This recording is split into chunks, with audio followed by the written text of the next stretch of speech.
오늘의 말씀 요한일서 1장 1절부터 10절 말씀. 하나님 아버지 감사합니다. 2011년 새해 첫날 아침을 하나님의 말씀으로 한 해와 첫날을 열게 하시니 감사합니다. 오늘 이 시간에도 우리 모두에게 말씀을 통해 하나님의 음성을 들려주옵소서. 예수님의 이름으로 기도합나이다. 아멘. 할렐루야. 성교 성도 여러분, 2021년 새해 하나님의 은혜와 평강이 여러분의 삶 가운데 더욱 넘쳐나길 축복합니다. 오늘 우리에게 주신 하나님의 말씀은 요한일서 1장 1절에서 10절입니다.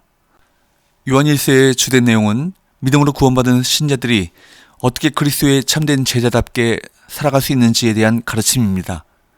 이 말씀을 통해 2021년 한 해가 그리스도의 참된 제자로서 살아가는 귀한 영적 지혜를 얻을 수 있기를 바랍니다. 사도 요한은 그의 서신 첫 부분에서 너무나도 중요한 말씀을 합니다. 모든 그리스도인들이 주 예수님과 사귐을 가질 수 있다는 것입니다. 단순히 믿는다는 말이 아닙니다. 사귐을 가질 수 있다는 말입니다. 사도 요한은 먼저 자신이 예수님을 직접 만났음을 말씀합니다.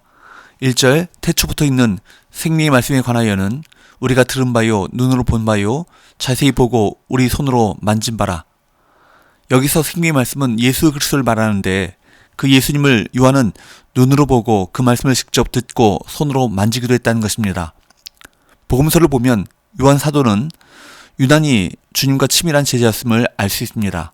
그런데 요한 사도가 이 말을 하는 것은 모든 그리스도인들이 자기처럼 예수 그리스도와 구체적이고 실질적인 사귐을 가질 수 있다는 말을 하려는 것이었습니다. 3절 우리가 보고 들은 바를 너에게도 전함은 너희로 우리와 사귐이 있게 하려 함이니 우리의 사귐은 아버지와 그의 아들 예수 그리스도와 더불어 누림이라. 사도 요한이 너희로 우리와 사귐이 있게 하려 함이라고 말한 것은 사도 요한 자신이 누리고 있는 이 엄청난 축복을 흘려보내주겠다, 함께 누리자는 말입니다. 지금 사도 요한은 우리가 보고 들은 바라는 표현을 현재 완료형으로 쓰고 있습니다. 그 말은 사도 요한이 단순히 과거에 예수님을 보았고 예수님의 말씀을 들었다는 것이 아니라 예수님께서 승천하신 후도 계속하여 지금까지 예수 그리스도를 보고 또 듣고 있다는 말입니다. 이런 사귐을 모든 믿는 자도 누릴 수 있다는 것입니다. 우리는 육신으로 주님을 보고 들을 수는 없습니다. 그러나 분명히 주님이 함께 하시는 것을 알고 주님의 말씀을 들을 수 있습니다. 여러분은 이 말씀이 여러분의 삶에서 실제로 이루어지고 있습니까? 여러분, 누구를 예수 믿는 사람이라고 할 수 있겠습니까? 일반적으로 주일이면 교회 가서 예배드리고 성경을 읽고 십자가 복음을 믿고 세례받고 자신 믿는 종교 안에 기독교라고 쓰고 전도하고 성경의 가르침대로 살려고 하는 사람을 말합니다. 그러나 아닙니다. 이것들이 중요하지만 결정적인 것은 아닙니다. 그리스도인의 삶의 본질은 다름 아닌 바로 하나님과의 연합이요 사귐입니다. 히라보로 코이노니아라고 말하는 사귐이죠. 요한복음 17장 3절 말씀에 보면 영생은 곧 유일하신 참 하나님과 그가 보내신 자 예수 그리스도를 아는 것입니다. 영생은 죽고 난 다음에 천국에 가서 영원히 사는 것이 아닙니다. 예수 그리스도를 아는 것입니다. 여기서 안다라는 것은 지식이 아니죠. 관계를 말하는 것입니다. 자신이 예수님 안에 거하고 예수님은 그 사람 안에 거하는 것입니다. 성경의 진리를 부인하고 본질적인 복음의 핵심 교리들 일부나 전체를 부인하면서 자신들이 그리스도인이라고 주장하는 사람들이 있습니다. 그런 점에서 올바른 교리를 지키려는 정통 보수 신앙을 가지는 것은 참으로 중요합니다. 그러나 복음적이고 정통 보수 신앙을 가졌다고 그가 그리스도인이라고 인정받는 것도 아님을 알아야 합니다.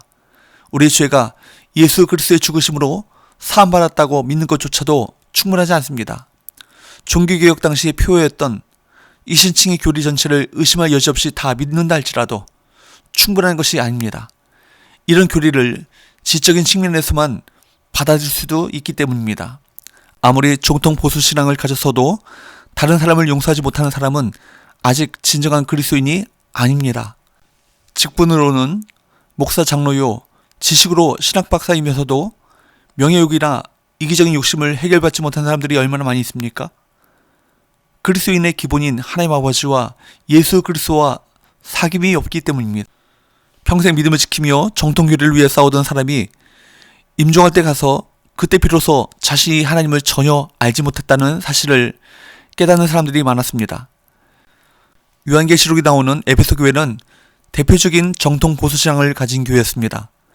그들이 이단들과 치열히 싸운 것에 칭찬도 들었습니다. 그러나 주님께로부터 버림받을 수 있다는 무선 책망을 받았습니다.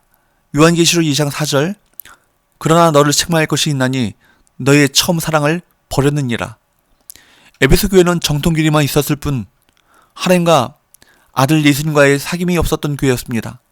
이런 교회, 이런 그리스도인들을 지금도 흔히 찾아볼 수 있습니다. 그러므로 우리 모두가 정신 차려야 합니다.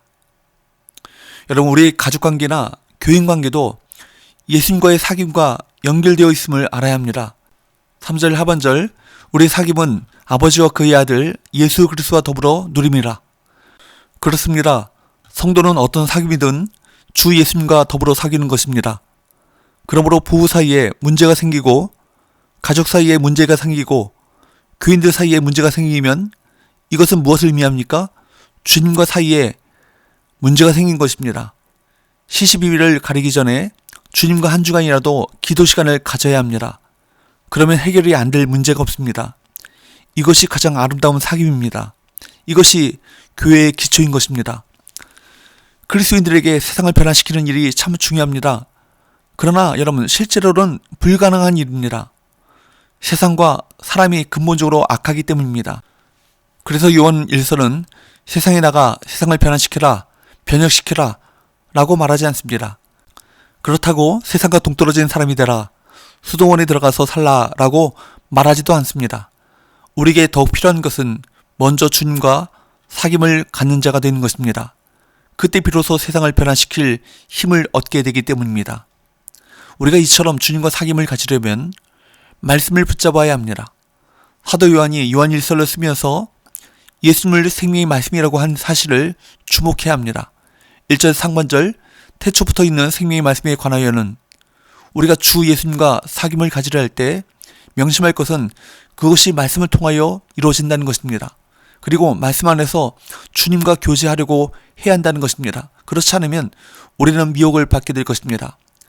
우리에게 말씀을 주신 것은 보이지 않는 주님과 사귀고 동행할 수 있게 해주시려는 것입니다. 말씀을 대하는 순간이 주님을 만나는 순간임을 믿으시기 바랍니다. 주님과의 사귐은 우리에게 큰 축복을 줍니다. 어떤 축복입니까? 4절, 우리가 이것을 쓰면 우리 기쁨이 충만하게 하려 함이라.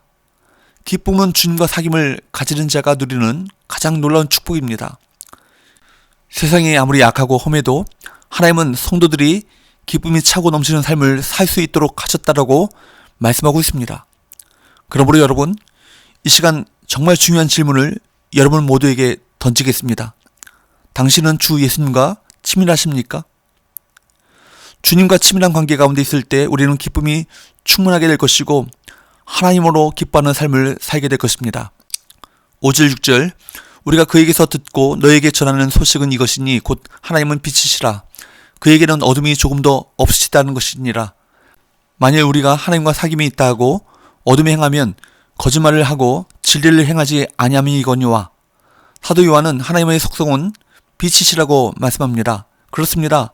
하나님은 빛이십니다. 그리스도도 빛이십니다. 그리고 우리는 세상의 빛입니다. 그리고 우리는 빛의 자녀입니다.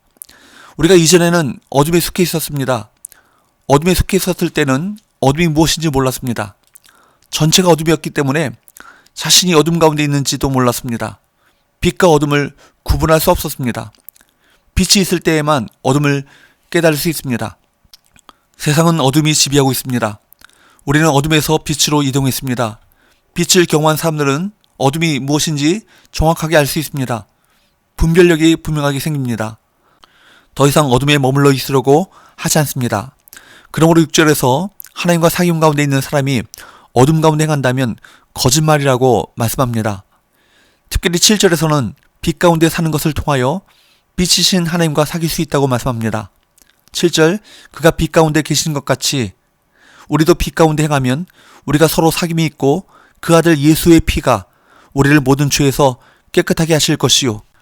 그러면 빛 가운데 산다는 것은 어떤 삶을 말하는 것일까요?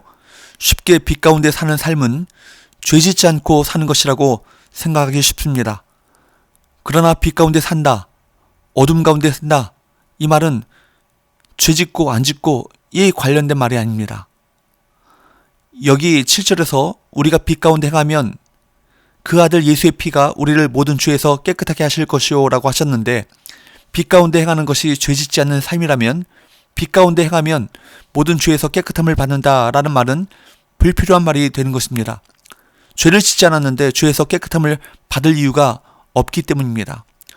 그러므로 우리가 어둠 가운데 사느냐 빛 가운데 사느냐, 그 차이는 죄를 숨기고 사느냐 죄를 고백하고 사느냐입니다. 8절, 만일 우리가 죄가 없다고 말하면 스스로 속이고 또 진리가 우리 속에 있지 아니할 것이요. 여기 보면 어두운 데 사는 자는 자신은 죄가 없다 하고 사는 자라고 했습니다. 그러면 빛 가운데 행하는 자란 어떤 자입니까? 9절, 만일 우리가 우리 죄를 자백하면 그는 미쁘시고 의로우사 우리 죄를 사하시며 우리를 모든 불의에서 깨끗하게 하실 것이요. 빛 가운데 행하는 자는 죄를 지었을 때마다 하나님께 솔직하게 고백하는 자라고 했습니다. 그러면 우리 주님이 어떻게 하십니까?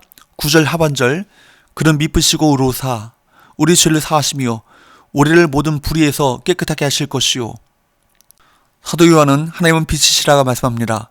그러므로 햇빛을 쪼이려면 햇빛이 비추는 야외로 나와야 하듯이 빛이신 하나님과 사귀려면 누구나 빛 가운데 나와야 할 것입니다.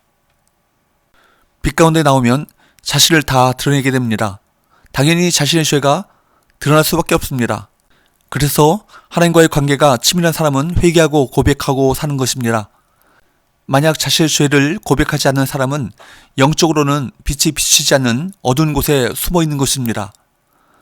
사랑 여러분, 어둠의 시대 가운데 우리가 정신을 바짝 차리고 어둠을 따르지 말고 빛 대신 하나님께로 적극적으로 나가는 빛의 자녀가 되어야 합니다. 빛을 드러내는 일을 두려워하지 마십시오. 진리를 진리로 드러내는 일을 두려워하지 마십시오. 자신의 연약함을 드러내는 것을 두려워하지 마십시오. 보혈의 능력이 우리를 기다리고 있습니다. 하나님은 우리를 고발하시는 자가 아니십니다. 하나님은 우리를 치료하시기 위해서 초청하십니다. 그리고 하나님은 우리가 그 치료를 통하여 하나님과의 더 깊은 교제 속으로 나아가 회복되고 하나님의 큰 능력으로 충전되어 세상 가운데서 빛의 자녀로 강력하게 살아 어둠을 몰아내는 하나님의 빛의 사자가 되기를 원하십니다. 하나님의 그 빛이 여러분의 심령 가운데 깊이 있게 비춰지길 바랍니다. 감춰진 것들을 주님 앞에 다 내어놓기를 바랍니다.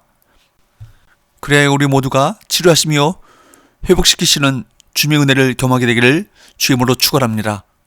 기도합시다. 하나님 아버지 하나님의 빛의 능력이 내 삶을 다스려 주시옵소서. 하나님과의 교제가 더 깊어지게 해주셔서 하나님의 영광의 빛을 온 땅 가운데 드러내는 삶을 살게 하시고 어둠의 권세를 빛으로 깨뜨리는 역사가 일어나게 하여 주옵소서. 예수님의 이름으로 기도합니다. 아멘.